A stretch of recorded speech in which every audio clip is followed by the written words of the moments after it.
Welcome to episode 197 of OTD, your daily dose of soccer history by 17 Laws Guy. It is May 16, 1968. Estadio Centenario in Montevideo. Estudiantes de La Plata against Palmeiras. A playoff to decide the Copa Libertadores. And Estudiantes, a club that only a year earlier had never been champion of professional Argentina, win 2-0. Felipe Ribaudo scores early. Juan Ramon Verón seals it late. Estudiantes are champions of South America. Not Boca, not River, not Independiente, not Racing, and not San Lorenzo, but Estudiantes. And this is not a one-off shock. It is the beginning of a dynasty.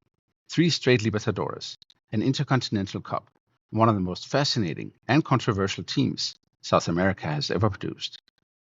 So how did we get here? We start with Argentina's football hierarchy. For decades, the professional game had been owned by the so-called Big Five: Boca Juniors, River Plate, Independiente, Racing Club, and San Lorenzo. From the start of professionalism in 1931, they monopolized the league title. They were the institutions, the crowds, the power, and the mythology. Estudiantes were not in that room. They were from La Plata, founded in 1905, red and white. They had won an amateur era title in 1913 and produced good sides, good players, and strong local identity. But in the professional era, before the late 1960s, they were not supposed to rule Argentina, let alone the continent. Then Argentine football changed its structure.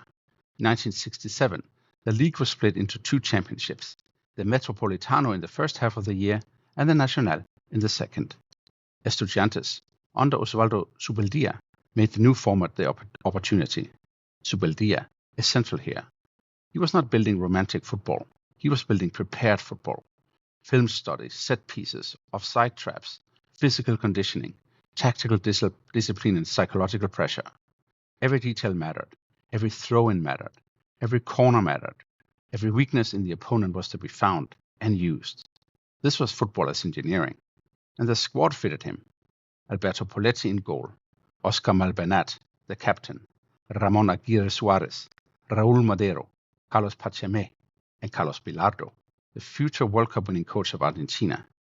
Eduardo Flores, Felipe Ribaudo, Marcos Conigliaro, and Juan Ramon Verón, La Bruja, the witch, the player who gave the side magic inside all that structure. In the 1967 Metropolitano, Estudiantes finished level with Racing in their group, then beat Platense 4-3 in the semi-final. In the final, they met Racing, the reigning Copa Libertadores holders, the side that would soon beat Celtic in the Intercontinental Cup after the infamous Battle of Montevideo, we covered all the way back in episode 4. Estudiantes won 3-0. Madero, Verón, Ribaudo.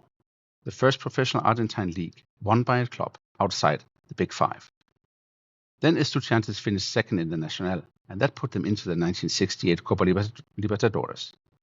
And now imagine the continental perception. Estudiantes had just broken Argentina's domestic order, yes, but Copa Libertadores was still a tournament of giants. Peñarol, Santos, Independiente, Racing, Nacional, Palmeiras. Estudiantes, they were new at this level, but they didn't behave like newcomers.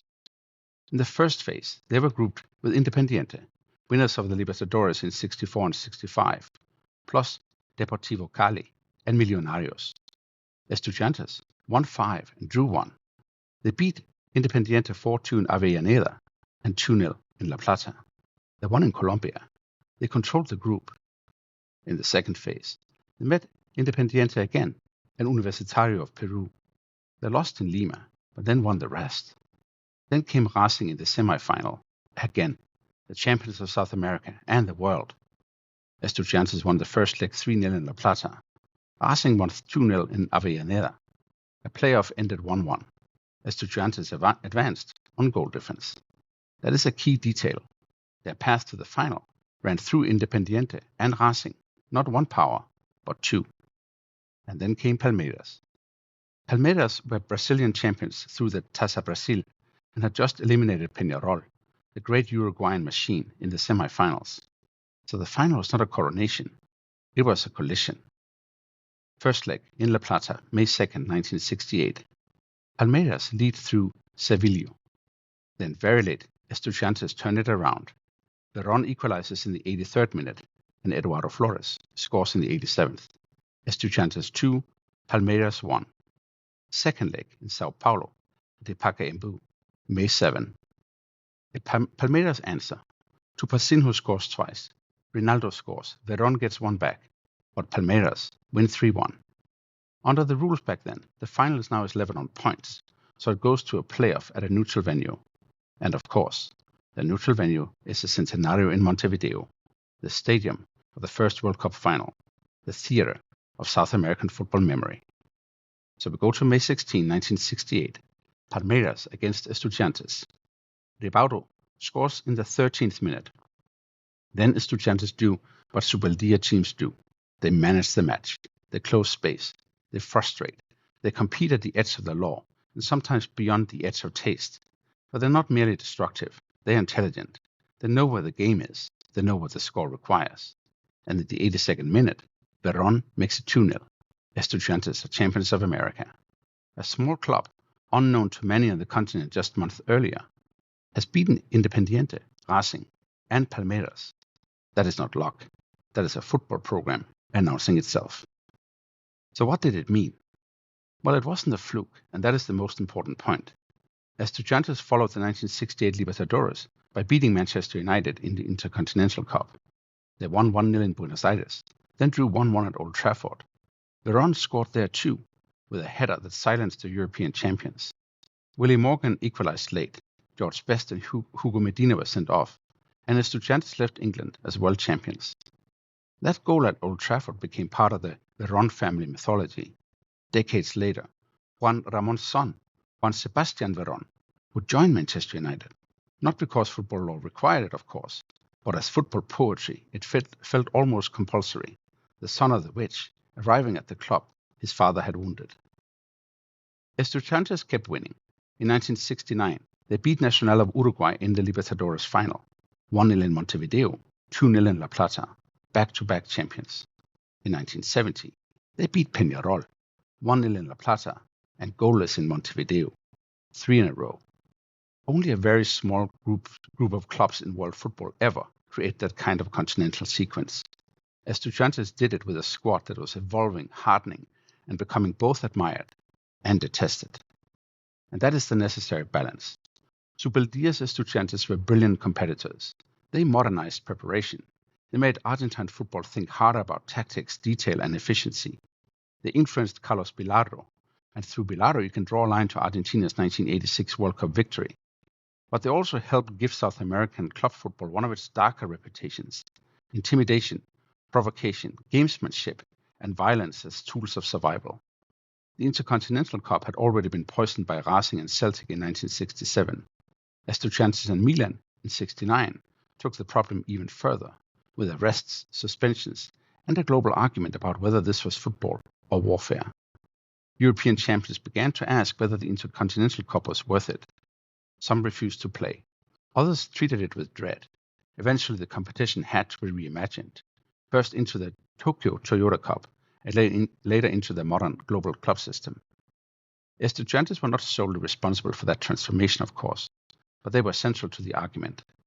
And then came the end of the dynasty.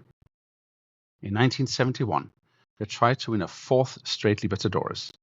In the semi-final group, as we discussed in episode 180, Barcelona of Guayaquil came to La Plata and beat them 1-0 through Juan Manuel Basurco, El Padre Basurco, the footballing priest. It was Estudiantes' first home defeat in the Libertadores during their great run. They still reached the final though, but Nacional beat them in the playoff in Lima. The Tetracampeonato was gone, and with it, the era began to close. Zubeldía eventually moved on. Bilardo became the heir to the method, first as Estudiantes coach, then as Argentina manager. Verón remained an Estudiantes immortal. Malbanat, Pacheme, Madero, Aguirre Suarez, Poblete, Flores, Rivaldo, Conegliaro, they all became part of a team that lives in Argentine memory as both model and warning. Then came the long wait. Estudiantes would remain important. They would win domestic titles again. Bilardo himself would return them to the Argentine Championship in 1982.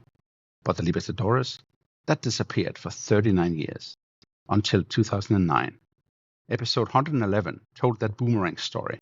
Estudiantes beaten 3-0 by Cruzeiro in the group stage, then returning to Belo Horizonte months later to win the final. And at the center of that resurrection was Juan Sebastian Verón, La Brujita, the Little Witch, carrying the bloodline of 1968 back to the continental throne. And that is why May 16, 1968 matters. It is not just Estudiantes' first Libertadores.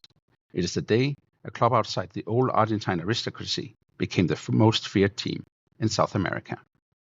Before we go, 3 things to take away from May 16, 1968. First, Estudiantes' rise broke 2 hierarchies, Argentina's Big Five monopoly in 67, then South America's continental order in 68. Second, Osvaldo Zubeldía built one of football's great preparation machines. Tactical intelligence, set pieces, discipline, and psychological pressure became identity. And third, the dynasty was both magnificent and uncomfortable. 3 straight Libertadores, a world title, and a lasting influence on Bilardo and Argentine football, but also a reputation for brutality that helped change how Europe viewed the Intercontinental Cup. On this day in 1968, Estudiantes de La Plata beat Palmeiras 2-0 at the Centenario, won their first Copa Libertadores, and began one of South American football's most extraordinary dynasties. That is all for episode 197 of OTD, your daily dose of soccer history by 17 Lost Guy. Tomorrow, we stay in the Copa Libertadores, go to May 17, 1989, and to the wild story of Atlético Nacional against Danubio. See you then.